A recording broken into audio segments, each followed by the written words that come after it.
produção, da educação e da pesquisa. Ela atua como curadora de narrativas no estúdio e no pavilhão do artista Maxwell Alexandre e integra o corpo de curadores da Roa Galeria.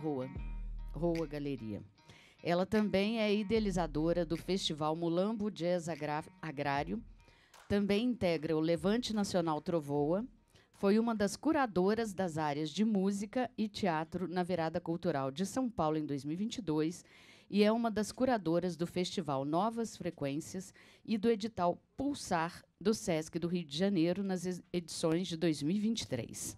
Seja bem-vinda. Muito obrigada, boa tarde. Pedir licença aqui, né, para pisar nesse terreiro. Obrigada a BH pela acolhida, obrigada às meninas do simpósio, tudo impecável, tudo elegante. Obrigada a vocês que vieram ouvir. Também quero ouvir de vocês em algum momento, então a ideia é que seja uma troca. Apesar de ter o nome de palestra, é um bate-papo. E eu vim trazer outras perspectivas sobre o que a gente conhece por jazzwoman ou jazzwomen. Essas mulheres que são as grandes divas do jazz, né? Eu vou fazer um passeio, começando no continente africano, trazendo um pouquinho da imaginação africana tradicional em torno da música, sobretudo do fazer instrumental da música, na relação com as mulheres e os instrumentos e, enfim, todas as culturas locais. E aí eu vou trazer duas musicistas dos Estados Unidos, duas musicistas na Europa e duas musicistas no continente africano. E depois abro, se der tempo, para a gente trocar uma ideia. Tá bom? Deixa eu ver se você mexeu nisso. Não. Obrigada. Tá, obrigada. Bom, vou começar falando que a gente usa, né, o nome jazz porque, enfim, é o que convencionou se chamar.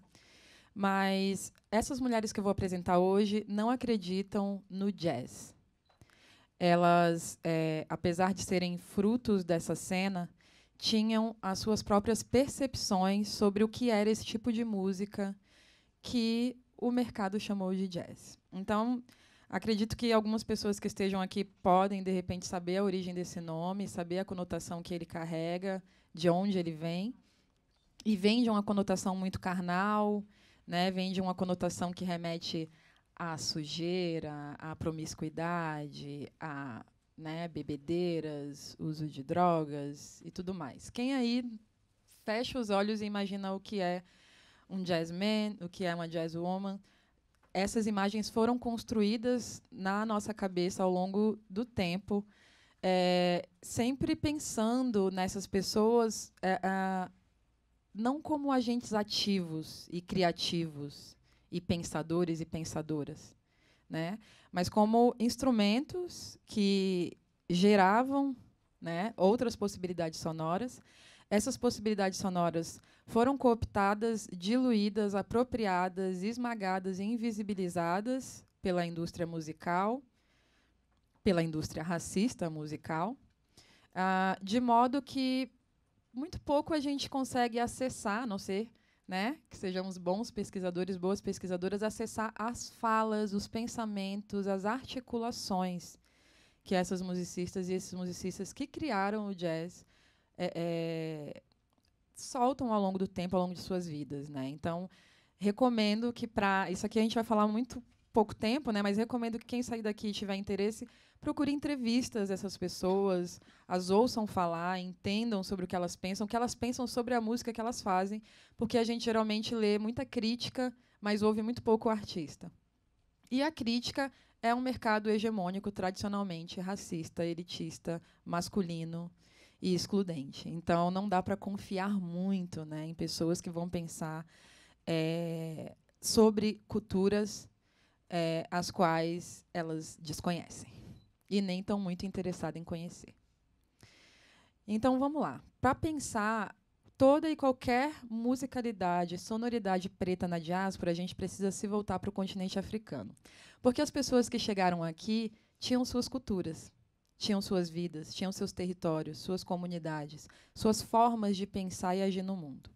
Então, quando a gente pensa em produção sonora diaspórica, ou seja, criação sonora preta fora do continente africano, geralmente começa-se a pensar a partir da escravidão. Então, o erro começa aí. Por exemplo, o blues é acreditado como um gênero musical que nasce da dor e do sofrimento. O jazz é tido como um gênero musical que pode até depois ter ganhado uma conotação mais política, mas que nasce de um extravasamento do corpo, de um enlouquecimento do corpo. Isso é muito perigoso, porque a gente anula todas as culturas, todas as trajetórias, todas as bagagens, legados e herança que essas pessoas que chegaram aqui tiveram. E a gente acredita a dor e o sofrimento essas criações. Essa premissa é muito falsa e já foi quebrada há muito tempo atrás por diversos historiadores e historiadoras. Então, quando a gente vai para o continente africano pensar as tradições, precisamos pensar de onde saíram as pessoas africanas que chegaram no Norte América para pensar o jazz. Qual a bagagem que elas carregavam? Então, quando pensamos em continente africano, geralmente a instrumentação imaginada é o tambor, mas uma premissa falsa. A gente tem estudos e estudos e estudos que demonstram toda a gama e a versatilidade. Aqui eu indico Luísa Nascimento, no Instagram, Luísa com W, Luísa Gunnibal, que é, para mim, a maior estudiosa sobre instrumentação nas tradições do continente africano. Ela está produzindo, está criando, tem um grupo de estudos muito legal na Unirio, quem quiser procurar. Então, a gente vai ter cordas, instrumentos de cordas, né? A galera que chegou nos Estados Unidos veio ali um pedacinho também da região da África Oeste. Ali tem a corá, um instrumento fundante. A gente está falando de nações que são fundadas em torno de um instrumento. São nações naturalmente sonoras, que vão pensar a música única e exclusivamente em sua origem. E aqui eu estou falando de regiões diversas, de etnias diversas, estou falando sobre uma espécie de unidade cultural tradicional africana. Vão pensar a música como um fio condutor de comunicação com a espiritualidade. Essa é a função da música, dentro das tradições africanas. Ou seja, todo instrumento tem voz, todo instrumento comunica, faz chamamentos. Todo instrumento, toda música é pensada para o bem-estar, para o equilíbrio das energias. Então, a gente está falando de uma música curativa, de uma música espiritual, e eu não estou falando sobre religião. Eu estou falando sobre uma dinâmica de funcionamento comunitário que se pensa e se funda a partir da espiritualidade. Ou seja, na ligação com as suas ancestralidades, né, na ligação com os seus deuses, que não necessariamente estão ligados à religião, mas com estruturas de formas iniciáticas, escolas de ensinamento. Então, a gente vai ver a política, a educação, tudo nascendo da espiritualidade. Eu tive agora, em agosto, no Benin, em Cotonou, Gambier, Agué, regiões que ainda têm isso muito vivo. Então, não é uma lenda, não é um mito. Tá aí, está acontecendo. Tá claro o que eu estou falando? Certo. Pensando na música como um fio condutor de espiritualidade, não tem como não pensar na figura feminina. E aqui eu estou pensando na figura feminina dentro de uma espiritualidade. Não sei se vocês entendem o que eu estou dizendo. Eu não estou falando sobre órgãos genitais, eu não estou falando sobre biologia. Estou falando sobre energias fundantes. E a energia fundante da música é essencialmente feminina. Geralmente, a gente vai ver nessas etnias os homens responsáveis por algumas instrumentações, mas tem instrumentos que só mulheres podem tocar. As formas de canto, a voz é pensada como um instrumento. A voz não é pensada como uma forma de interpretação de algo. Mas ela é tão instrumento quanto uma corá, quanto uma harpa, que na Etiópia tivemos muitas, como os monocórdios do Congo, como os lamelofones do Zimbábue e da África do Sul. Há uma gama imensa de instrumentação das mais refinadas. Então, quando essa galera chega nos Estados Unidos, e sim, são proibidos de tocar tambores, poxa, eles também sabiam tocar cordas, e lamelofones, e teclas. Que incrível, né? Então, não existiu ali uma inventividade do zero. Essas pessoas não nasceram na diáspora. Elas foram arrancadas de seus territórios com suas culturas. Eu estou batendo nesse ponto porque ele é bem importante. Quando a gente pensa em música, quando a gente pensa em artes, essa questão é bem anulada, é bem deixada de lado, e parece que a gente simplesmente brotou aqui na diáspora. Para pensar na música como um elemento feminino, a gente vai pensar nas mulheres sendo fio condutor da temporalidade do ritmo. Em que sentido eu estou falando isso? A mulher, segundo essas tradições, carrega dentro do seu corpo, e aqui eu já vou para uma questão um pouco mais biológica, os próprios ciclos da terra e do céu. Esses ciclos menstruais, que estão alinhados dentro da tradição com os ciclos lunares e os ciclos terrestres, vão ser manifestados sempre que houver uma passagem importante dentro das comunidades, ou seja, mudanças de estações do ano, períodos de colheita, nascimento de crianças numa vila, morte de pessoas numa vila, tomadas de poder por outros líderes. Sempre haverá marcação musical e artística nesses períodos. E aí as mulheres entram como fio condutores da arte.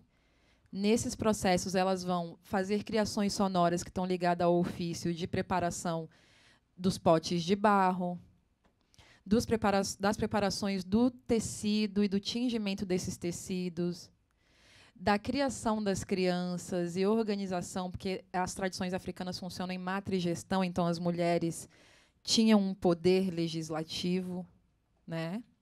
Essas mulheres também tinham ligação direta com a visualidade harmoniosa das vilas. Então, elas eram as grandes pintoras. Eu lancei uma revista em 2020 que chama Revista de Cheiro, são 3 edições. Quem tiver interesse em saber mais sobre esses ciclos, sobre a relação das mulheres com as artes no continente africano, pode procurar no meu perfil. É uma revista que fez bastante sucesso por trazer essas informações. Eu estou falando aqui, pode soar um pouco abstrato, não dá tempo de entrar muito, mas eu preciso dar essas cutucadas até para vocês irem lá lerem minha revista depois, entendeu, gente? Então, essas mulheres que chegaram na diáspora são essas das quais eu estou falando. Mulheres musicistas, naturalmente musicistas, que, como também produziam musicalidades para toda e qualquer situação, ou seja, eram reguladoras do ritmo e do tempo na vila, na comunidade, as grandes legisladoras do tempo, né? E esse tempo era legitimado a partir dos ciclos que tinham dentro do seu próprio corpo, na terra e no céu. Essas mulheres vão também trabalhar estruturas musicais que são educacionais. Se educa pela música. Isso é muito poderoso. Porque as mulheres que chegaram aqui na diáspora ensinaram as pessoas brancas a dormir. Fomos as primeiras acalentadoras dessa região, junto com as mulheres indígenas que aqui já viviam e que também são povos extremamente fundamentados nas sonoridades. Então, essas mulheres sabiam de música, educavam através da música. Quantas de nós, aqui eu estou falando especificamente com mulheres pretas ou mulheres brancas que tiveram babás, foram acalentadas por essas canções educativas, orientadoras, norteadoras. Então, para começar a falar sobre jazz, eu preciso fazer essa introdução antes, porque o jazz não brotou do mais absoluto nada. E por que o jazz é tão importante? A Amiri Baraka vai dizer que o jazz é a forma mais refinada de música estadunidense, porque alia espiritualidade, política e comunidade. Esses 3 elementos juntos vão gerar elementos fundantes das tradições africanas. Número 1, a experimentação. A experimentação não é europeia. E eu posso provar. Inclusive que as escolas de experimentações livres nascem do free jazz, do contato com a Europa e esses músicos diaspóricos. Também tenho como provar. Quando a gente pensa nas jazzwomans, somos levados, então, para um período estadunidense já mais adiantado. Eu trouxe essa introdução à chegada dessas mulheres, mas lá mais para frente, com uma elaboração comunitária já mais desenvolvida, essas mulheres, geralmente filhas de uma classe média preta, que já existia nos Estados Unidos desde o final do século XVII, elas vão ser educadas por suas famílias para serem damas da sociedade. E aí começa uma mimetização do que é ser uma mulher branca. Né? As famílias, a Miri Baraka vai falar sobre isso, sobre como as universidades pretas, sobre como as populações pretas de classe média nos Estados Unidos, alguns séculos atrás, entendiam que se elevar era um se embranquecer, a ponto dele chegar na Universidade de Howard, uma universidade tradicionalmente negra, e ser proibido tocar jazz. Se isso não é um puta embranquecimento, eu não sei o que é. Então, essas mulheres começam a ser iniciadas na música a partir das teclas, né? As pianistas, as organistas nas igrejas, começa-se a se formar ali um corpo musical feminino mais estruturado, mulheres que costumam ser referências dentro de suas comunidades, mas dentro das igrejas também havia um impedimento. Lembrando que, no período escravagista, somente os homens podiam tocar alguns instrumentos. As mulheres não podiam. Então, essas mulheres que chegaram na diáspora extremamente musicais, incorporando a própria sonoridade das tradições africanas, foram livradas de tocar seus instrumentos e utilizar as vozes como, né, uma força condutora de energias protetivas. Isso dá para pensar no tamanho do desamparo que essas populações podem ter sentido. E aí, essas mulheres que, lá na frente, puderam começar a tocar instrumentos, dentro das igrejas, só podiam tocar piano, só podiam tocar teclas, órgão, né? Mas a coisa vai mudando um pouquinho ao decorrer do tempo, e eu vou mostrar um pouquinho isso para vocês, tá? Então, a gente vai começar pelo continente africano, porque, para falar de jazz, tem que começar no continente africano. Eu vou trazer aqui para vocês Emarroy Tsege Gebru, uma mulher etíope, nascida em 1923. Emarroy foi a primeira ministra de música de Haile Selassie, o grande imperador da Etiópia. Ele próprio incentivou os estudos musicais dela. Ela nasce de uma família muito rica. O pai dela era prefeito de uma das cidades mais importantes da Etiópia. E aqui também eu gostaria de dizer, gente, não vou contar histórias de drogas e prostituição hoje. Eu vou trazer jazzwomans que não tem a ver com essa realidade, para mostrar para vocês que essa é uma ficção criada. Existiram mulheres do jazz prostitutas e drogadas? Existiram. Foram as únicas do jazz? Não. Por que as outras não são mostradas? Aliás, por que essas mesmas que são vendidas como drogadas e prostitutas não têm as suas histórias contadas de forma real? Por que as histórias dessas mulheres são contadas de forma safarizada? Né? Então, vamos pensar de outras formas. Emarroy, riquíssima. Ela e a irmã foram as primeiras crianças a saírem da Etiópia e estudar na Europa. Né? Esse foi um período em que a Europa estava tentando de todas as formas colonizar a Etiópia, que, para quem não sabe, nunca foi colonizada. Inclusive, a Etiópia é berço das grandes Kandakes, ou Candaces, rainhas gordas, opulentas, pretas, retintas, que tinham um exército de mulheres que iam guerrear em cima de elefantes e botaram Alexandre o Grande e todo o seu exército para correr. É só para dizer de onde vem Emarroy. Emarroy é um título da Igreja Cristã Ortodoxa Etíope, porque, sim, né, o cristianismo também é preto e muito mais antigo que o cristianismo que a gente conhece. Então, a gente está falando aqui de um cristianismo de séculos muito, muito antigos. né? Emma Roy vai para a Suíça com a irmã pequena ainda, como eu falei, são as primeiras crianças a irem estudar na Europa.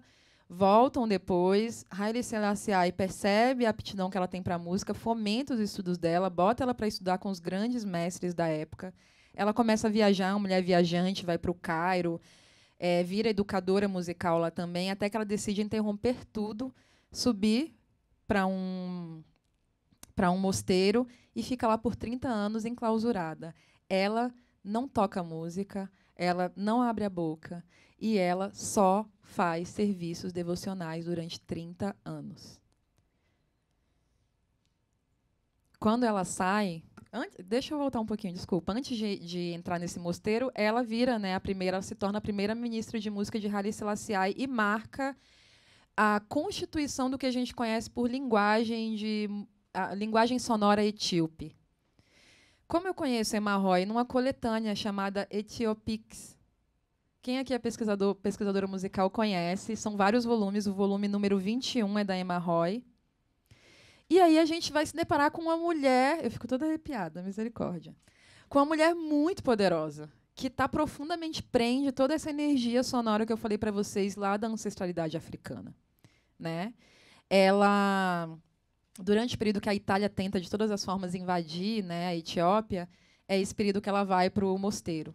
E aí, quando ela retorna 30 anos depois, a galera da música já está alucinada, porque já ouviu falar dela. Essa galera da Ethiopics lança esse disco tardiamente e ela vira uma febre no meio das mulheres que pesquisam o jazz. Ela diz que não faz jazz, eu considero um espiritual jazz bem ligado à música clássica europeia. Ela não acredita nisso. Vocês vão ver que é um blues muito melodioso. Às vezes parece que o piano está no automático, que as teclas estão indo sozinhas, porque é quase que uma coisa circular, sabe? Que vai realmente dando uma conotação de mantra para a gente. Então, ouvir Emma Roy é muito curativo, é denso, é poderoso. Ela tem temas assim, o som do mar, o som dos espíritos, saudade de casa. Nossa, ela é muito poderosa. Eu vou passar aqui, que ela é mais novinha. Gente, pelo amor de Deus, né? Babadeira. E elegante, né? A gente vê a roupa, a gente vê os brincos. Então, pensar numa jazzwoman também é pensar na estética dessas mulheres, sempre impecáveis. Mas ser uma jazzwoman não significa se empiriquitar e performar algo. Elas não são performances. Elas são compositoras. Será que vai? Não tô... Foi. Essa música é tema do filme Passing, que está na Netflix, um filme belíssimo que fala sobre passabilidade racial. Tem uma fotografia assim. É incrível. É só um trechinho, viu, gente?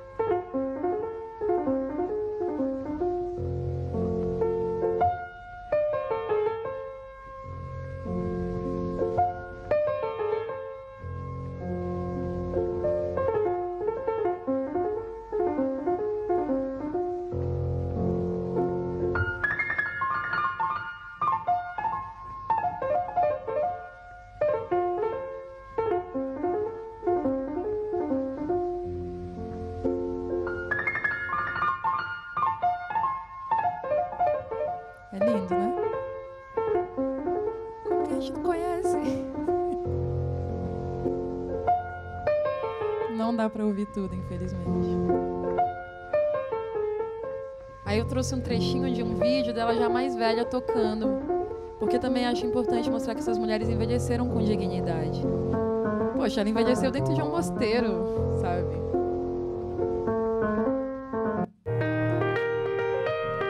Ai, gente. Eu choro.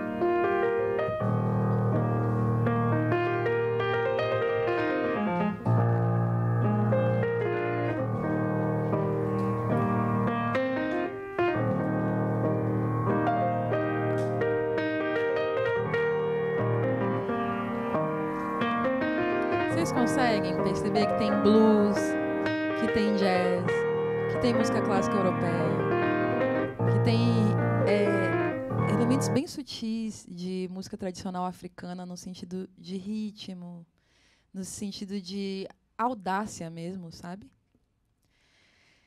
Bom, essa foi a Emma Roy. Queria ter um dia só para falar dela.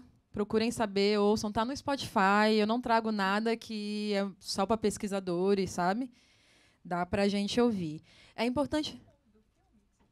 Passing, de passagem. Ah, em português eu não sei. É. É ela.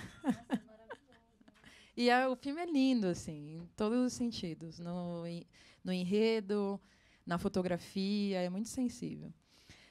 Acho importante dizer que a música na diáspora, tudo bem que eu estou falando de Emma Roy, que é do continente, mas a gente já pensa numa colonização que chegou ali, mesmo que a Etiópia não tenha tido essa colonização de fato, tinham presenças estrangeiras ali agindo ativamente. A Etiópia sofreu no período da Primeira e Segunda Guerra. A música também era o fio de conduta por onde essas mulheres conseguiam escapar do serviço doméstico. Escapar do papel que era destinado à mulher, sobretudo à mulher negra.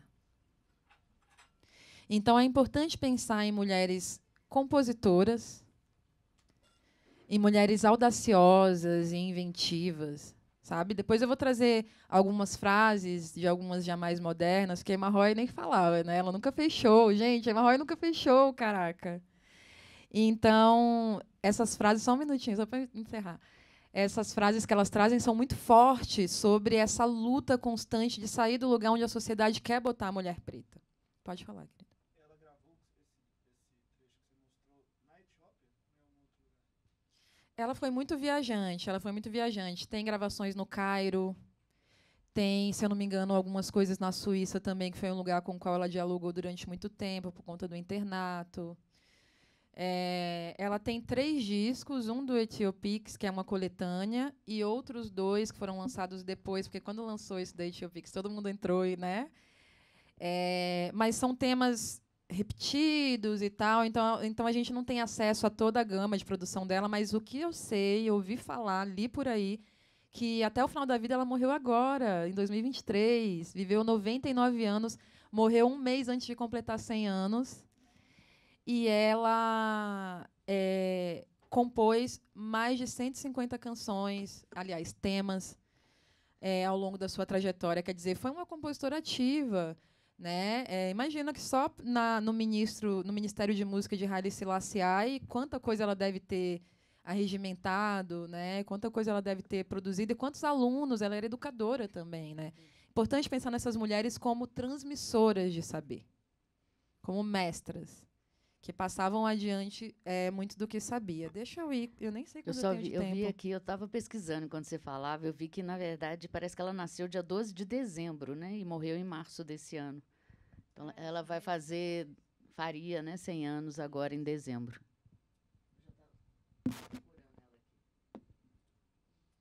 Bom, quanto tempo eu tenho? Nossa, ainda falta muito, socorro. Deixa eu passar para a próxima. Tá. E aí eu vou continuar no continente, né? Eu trouxe 2 mulheres de cada lugar.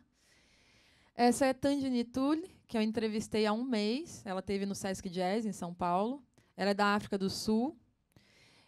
Eu trouxe Tandy Nitule, eu quis trazer uma de cada geração, para a gente ver que não é uma coisa antiga e nem que é uma coisa só nova, mas que essas mulheres estão aí, sabe, vivas e fazendo acontecer.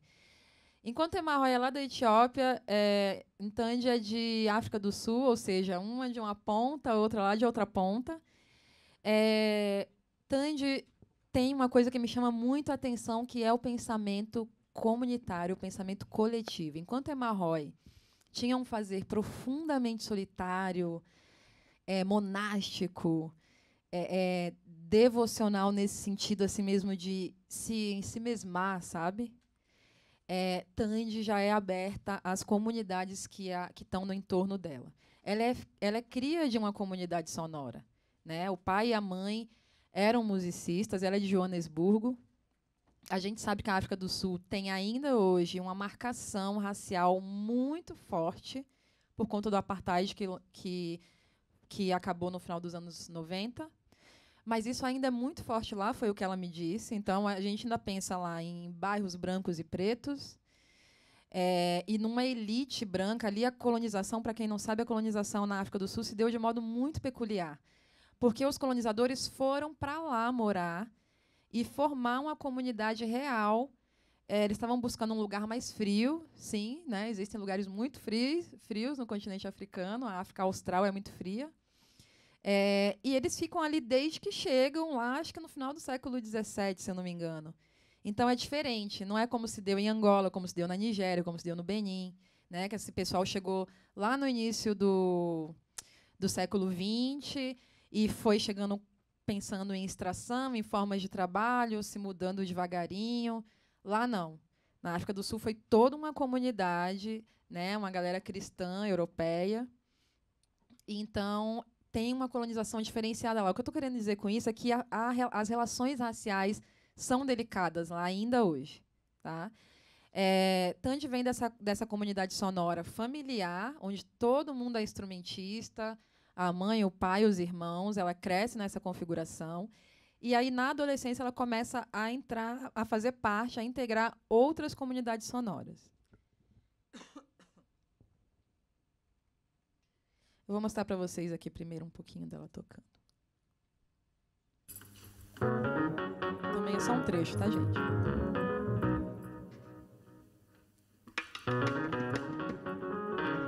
Ela está acompanhada de um trio, mas ela é a band leader, né? Ela é a estrela.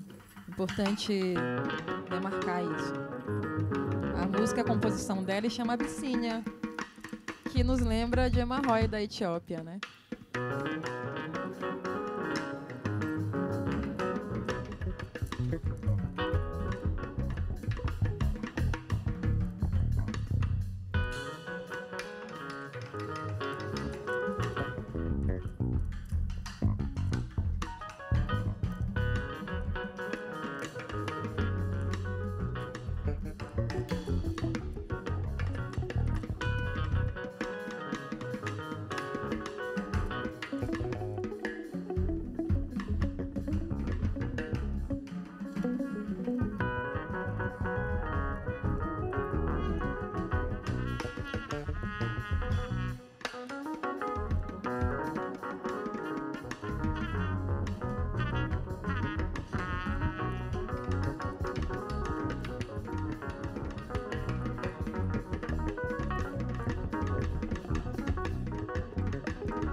Esse tema é lindo.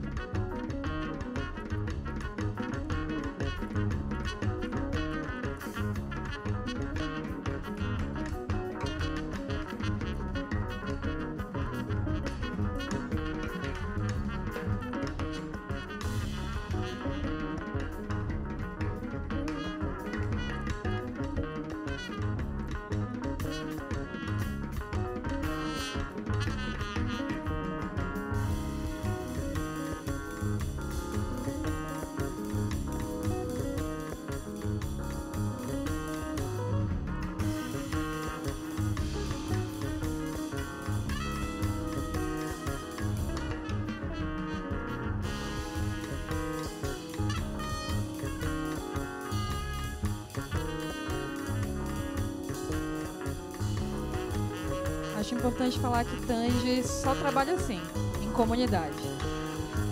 Ela veio para cá com um bonde gigante de musicistas. Ela também usa a voz como instrumento e também toca outros instrumentos. Então é muito instrumentista. Importante falar que Emma Roy também era, viu? Tocava cordas e outros instrumentos. Essas mulheres geralmente são muito instrumentistas.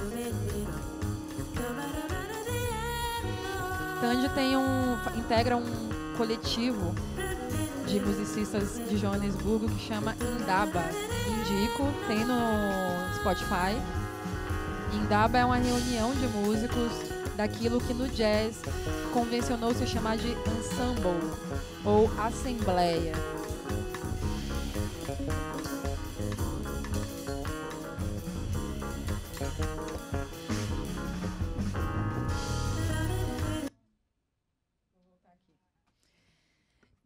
Essas assembleias dentro do jazz, por que não é um grupo? Por que não é uma banda? Por que é uma assembleia? Porque são supergrupos. São grupos formados por grandes mentes inventivas, por imaginações radicais. O que vai configurar que aquilo ali não é uma banda, é uma constelação. É uma assembleia. São músicos reunidos não para tocar algo determinado por um band leader que deve ser executado de X maneira, em X tempo. Uma assembleia dentro do jazz é um convite à experimentação coletiva. E ninguém está se importando muito com o que você vai fazer, porque as pessoas se conhecem e sabem que você vai fazer muito bem. Então, um músico integra, uma musicista integra um ensemble, integra uma assembleia, porque ele é muito foda, porque ela é muito foda. Então, não precisa de ficar dando diretriz. É como disse Hermeto Pascoal, ensaia quem não sabe tocar. Quem sabe tocar vai lá e toca. Não foi isso que ele falou do Dominguinhos? Pois é. Então, esses grupos se reuniam. Então, quer dizer que essa galera não ensaiava? Não como a gente concebe o ensaio. Essa galera se reunia dentro de igrejas, juntavam todo mundo e tocava todo mundo junto o que queria tocar, à sua maneira. Com leves orientações, por exemplo, a gente tem Horace Tapscott, que é um dos maiores nomes dos ensembles, é minha linha de estudo, né? Eu estudo spiritual jazz e ensembles, esse é meu foco, além de também estudar mulheres, mas eu estou sempre muito preocupada com coletividades e espiritualidades e trabalhos comunitários que nascem desses grupos. Então, o ensemble também tem um compromisso social muito grande com o seu entorno. Vai realizar shows em praças públicas gratuitamente, vai realizar oficinas educativas, vai transformar a cena da qual eles fazem parte, iniciando a juventude. Tândia Nitulli é fruto disso, e aí acho que é importante dizer que ela hoje é muito respeitada por um bando de homens muito conceitualizados dentro do spiritual jazz. E eu estou falando isso porque essas mulheres ainda são muito invisibilizadas e, às vezes, parece que ganham um plus a mais quando fala que, sei lá, Shabaka Hutchins pede para tocar com ela, sabe? Às vezes precisa dessa validação, né? É foda. Bom, vamos lá. Última coisa sobre a África do Sul. A África do Sul é, para mim, o lugar do continente africano onde a produção do jazz é mais brilhante. Então, a gente vai ter Dollar Brand, pelo amor de Deus, conheçam, que depois virou Ibrahim Abdullah, porque ele se islamizou. A esposa dele... Assim, gente, eu tenho um programa de rádio chamado Negrume. Tudo isso que eu estou falando aqui está lá. Só que não é um programa de rádio convencional, é um programa poético, são minhas brisas. Eu sou muito jovem mística, da poesia. Eu sou dessas. Nossa, eu adoro um patchouli, um negócio, sabe? Aí meu programa tem essa energia do patchouli. Na Rádio Veneno, é uma rádio independente online, chama Negrume. Ele versa sobre a estética radical da imaginação sonora negra mesmo, sabe? Tô indo para a segunda temporada, logo preciso entregar o último episódio. Recomendo. Tudo isso que eu estou falando, vocês vão ouvir lá, vão se debruçar, eu deixo referências. Vem comigo.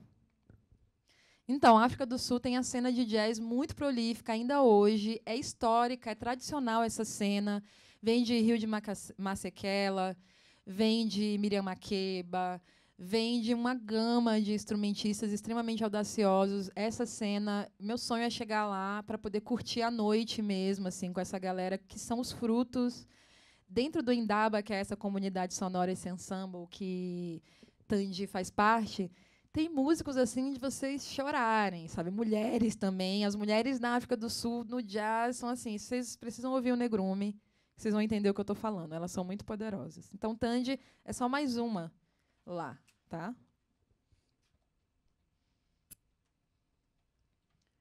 Beth Carter. Vamos para os Estados Unidos. Beth Carter é das minhas favoritas. Nesse momento, acho que ela é minha favorita na cena jazz. A Beth Carter é muito conhecida por usar a voz como instrumento. Ela também não passou fome, não se prostituiu, não foi para cadeia, sabe? Não teve um cafetão. Pode falar.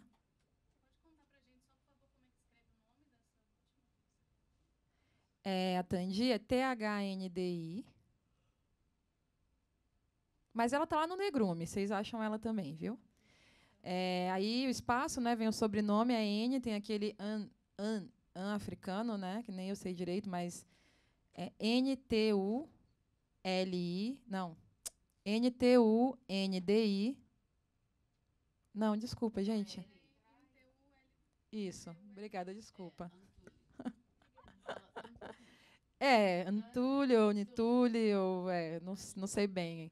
Ela também Thandi Nituri também dá continuidade à tradição que Miriam Makeba trouxe de botar aqueles estalos Xhosa na língua, sabe? Ou seja, incluir, né, trazer a cultura tradicional para dentro do jazz. A Thandi é continuadora dessa tradição. Estados Unidos, Beth Carter não passou fome, não teve um cafetão. Beth Carter estudou pedagogia sonora, foi educadora, o pai dela era ministro da música na igreja, mas não apoiava a vida de musicista dela, porque, né, a música é uma forma de fugir do papel, né, que a sociedade quer botar para a gente. Então, ela saiu muito cedo, é uma mulher que, assim como eu, é bastante solitária com relação à família, mas ela sempre foi muito respeitada dentro da cena do jazz. Ela tem um apelido de Beth Bebop, porque a paixão dela é o bebop, vocês vão entender ouvindo ela cantar. Ela não vai estar cantando bebop, mas ela vai estar cantando bebop. Tal qual o Charlie Parker fazia com o sax, ela faz com a voz. Beth é muito audaciosa, extremamente. Ela canta com o corpo. Você vê ela cantando com os peitos, com a vulva, com a bunda, com as coxas, com as pernas, com os pés, com os ouvidos, com o rosto. Ela canta com tudo, até com o cabelo, vocês vão perceber. Então, ela instrumentaliza o corpo. E ela é muito audaciosa, ela faz caretas, ela não tem medo. Quando Beth surgiu, ela trouxe uma outra linguagem de canto no jazz, que não existia antes dela. E isso tem a ver com a respirabilidade do canto dela. É agoniado, é ansioso, é torto. Tudo que ela toca fica estranhamente maravilhoso. E aí ela é bem taciturna, ela é obscura, mas ela também é solar, sabe? Eu não sei, mas eu acho que ela é de Oiá. Ela tem essas... Ela é visceral.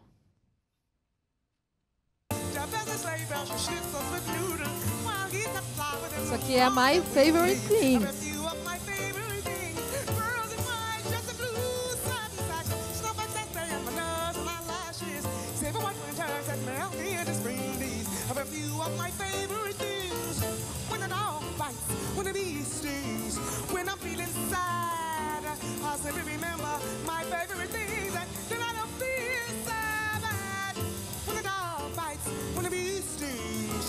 Estão vendo o ritmo dessa mulher?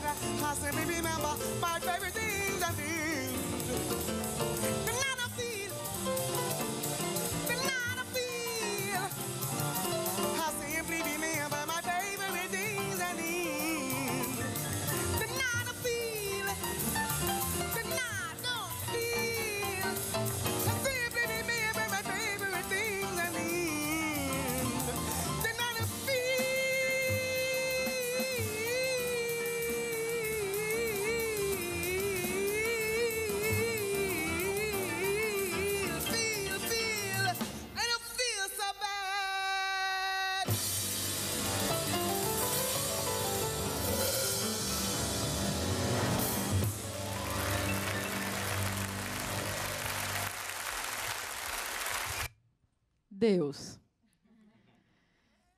O que prestar atenção em Beth?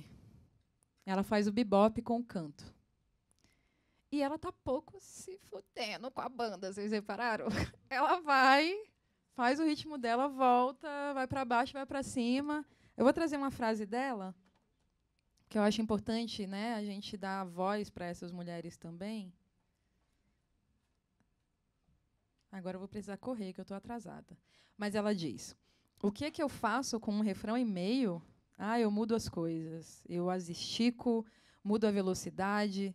O meu estilo de cantar é resultado do puro envolvimento com a música.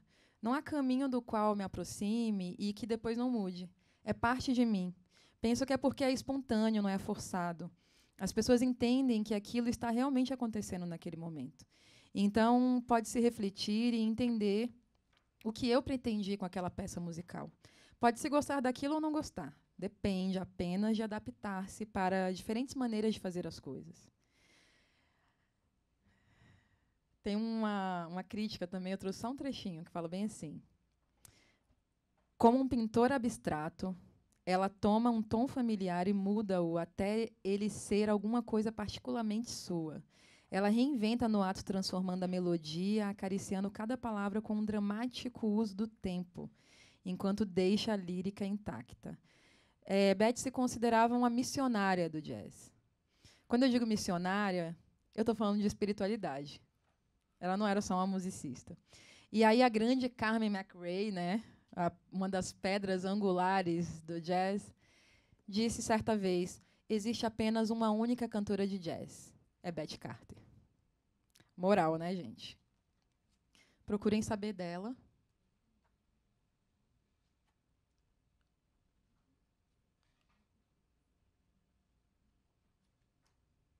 Angel Beth Dawid, também entrevistei agora para o Jazz, para o Sesc Jazz. As entrevistas vão sair na revista Noise. Fiquem de olho, acho que vai sair no site também. Angel Beth Dawid, ela é de Atlanta, terra de quem?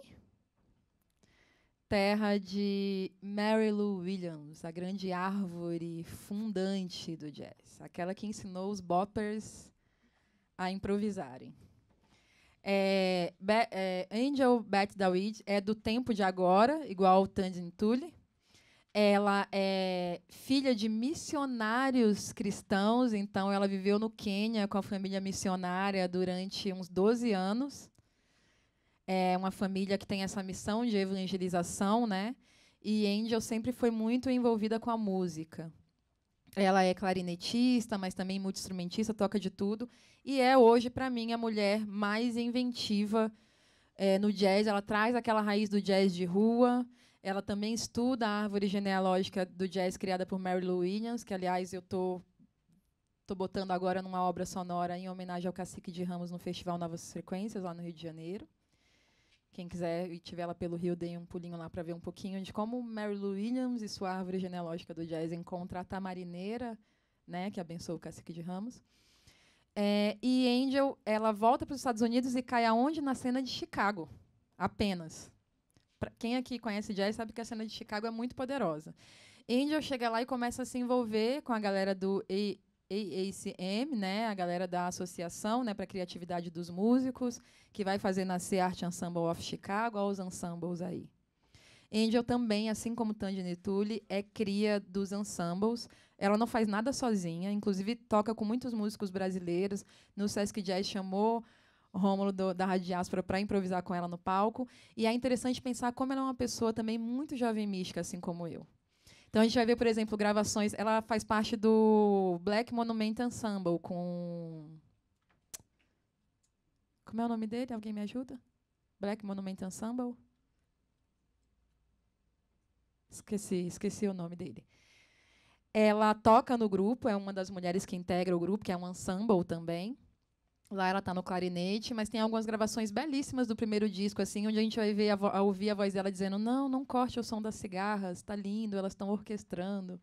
Então, ela é uma jovem mística da natureza. E ela é uma mulher gorda que ama se adornar. Então, a presença dela pode incomodar, sabe? Ela chega trazendo tudo que ela pode assim, no corpo dela. Eu vou botar um videozinho dela para a gente ver um trecho. Damon Locks. Procurem saber. Damon Locks, Black Monument Ensemble. Eu ia entrevistá-los porque ele tem... Depois eu conto. Essa é Angel. claro aqui. Talvez não.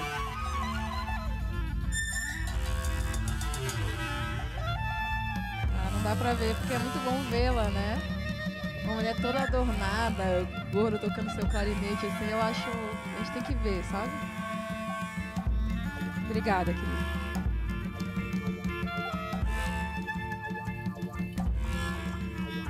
Angel Back Dawit. Esse nome Dawit é um nome espiritual. A capa do disco dela é ela missionária pequenininha, com os pais na igreja. E Angel é da escola de Chicago, lembra que eu falei? Do Art Ensemble of Chicago. Então ela gosta de figurino, ela gosta de cenário. Quem conhece essa cena sabe que a galera era também do teatro. Tem uma coisa performática muito forte em Chicago, né? Angel carrega isso. A bicha é bruxona, com ela é só feitiçaria, assim. Procurem saber os músicos com os quais ela toca muito com Shabaka também, Makaya Craven. É tudo um bonde só, assim, sabe? Infelizmente eu vou ter que tirar. Jeanne Lee, minha favorita também.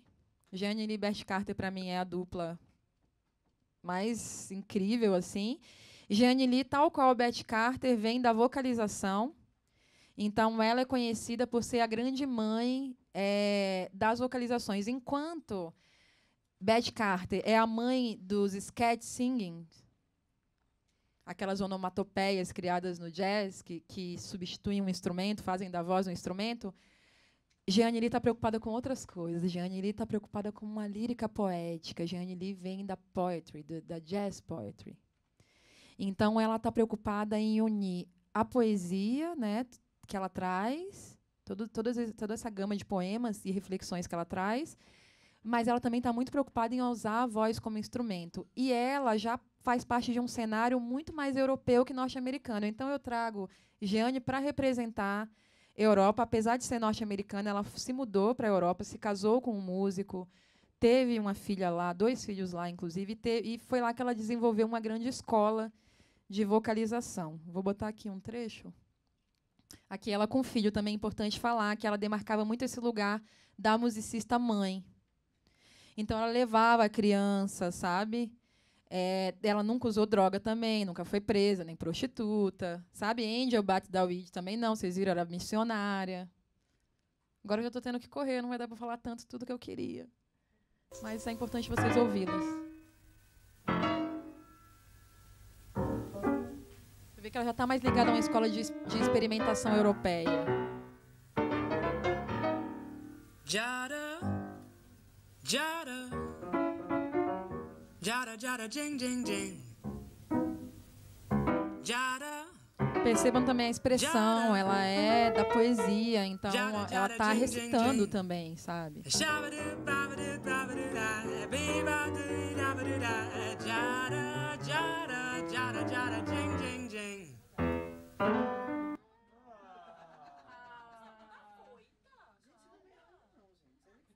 Eu tô correndo, gente. Juni Tyson, também jazz poetry. Mas Juni Tyson não está na Europa. Juni Tyson está nos Estados Unidos com Sun Ra Orquestra, mais um ensemble. Ela também era figurinista, cenógrafa, então vocês vão ver o que essa mulher fazia. Olha ela. Foram para o Cairo, tocaram o terror lá fantasiados. Importante falar que a Sun Ra Orquestra é uma missão também espiritual. Outer space, astro natural, darkness dark, astro reach. Então ela dá essa voz, sabe? How to endlessness,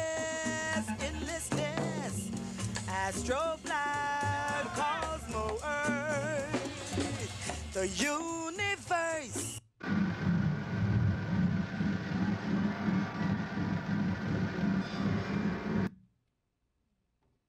Vamos para Nala Sainefro, Europa. Ela é martinicana e belga. Vive na Europa. Pensa o que foi convencionado chamar de jazz ambiente ou jazz de cura. Ela não concorda com essa nomenclatura. Ela é discípula direta de Youssef Latif e a música autofisiopsíquica. Apesar de parecer uma jovem mística, ela não é. Ela é brutona. As entrevistas com ela são super boca suja. Ela é arpista também, e ela suja a harpa. A galera da harpa quer morrer. Ela suja a harpa. É delicioso ver ela tocando. Ah, que tudo! Que incrível! E você conhece Nala? Ai, maravilhosa, né?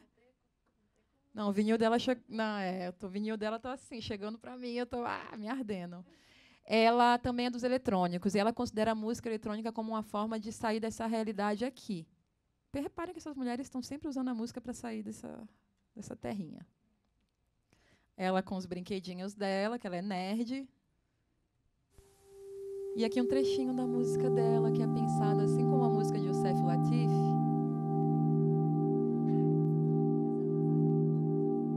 Não. Era discípula. Ela é filha da escola dele, né? Assim como Tânia de Tully é filha da escola do Dollar Brand e da Miriam Makeba. Aí aqui é pra... A capa do disco tem simbolismos. Cada tema tem uma invocação. Tudo aqui é pensado para como o seu corpo vai reagir ao ouvir o disco de Nala.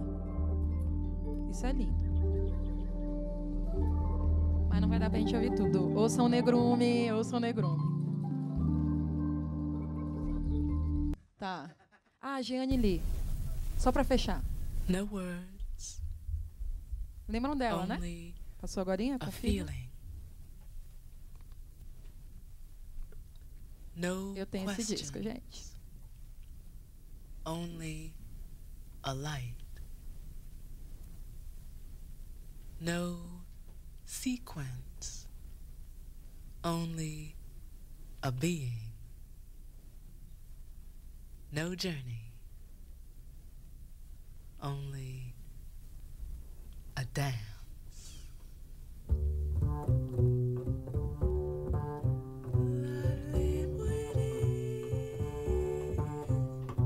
Olha, gente, eu vou ter que encerrar. Foi ótimo. Muito obrigada pelo convite, simpósio. Muito obrigada pela abertura. Ouçam essas mulheres. Eu vou só encerrar. Tranquila, posso? Ai, muito obrigada. Eu corri demais. Tá, eu vou deixar a Jeane tocando enquanto eu falo. Se puder abaixar só um pouquinho. Vou deixar bem ambiente mesmo. Que é bom também pra gente... Vamos lá, deixa eu dar uma respirada. Infelizmente não vai dar para ouvir vocês, eu queria muito.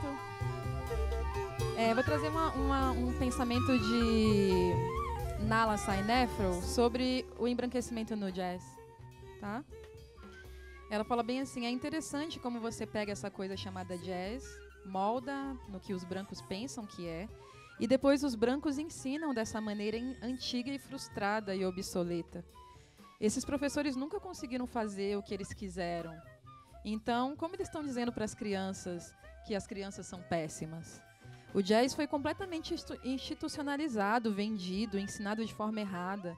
Foi transformado naquela coisa em que as pessoas sentam em um bar estalando os dedos. Mas o jazz está realmente vivo e ele é radical e é escuro. E quando ele foi criado, ele era uma forma de as pessoas que se sentiam oprimidas puderem se comunicar. Falar sobre coisas que não podiam ser ditas. Portanto, o jazz é uma linguagem, é um tipo de proceder no mundo, é um tipo de postura. O jazz é a forma como você encara e faz a leitura de mundo e bota isso dentro de um instrumento. O jazz é uma ética. Tem a ver com o seu modo de agir e de pensar. Então, ela diz que ela faz uso do jazz para responder às provocações que uma filha da Martinica e da França pode ter.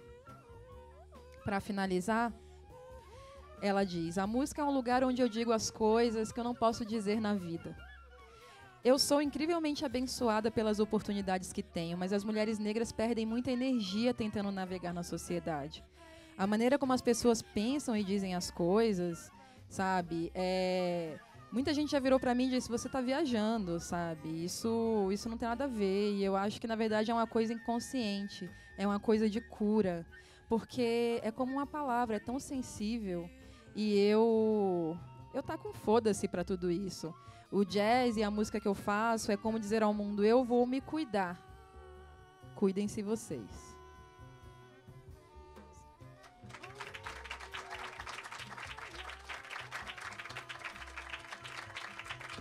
Muito obrigada. Obrigada pela paciência. Gostaria de encerrar só falando que vamos rever nossas historiografias.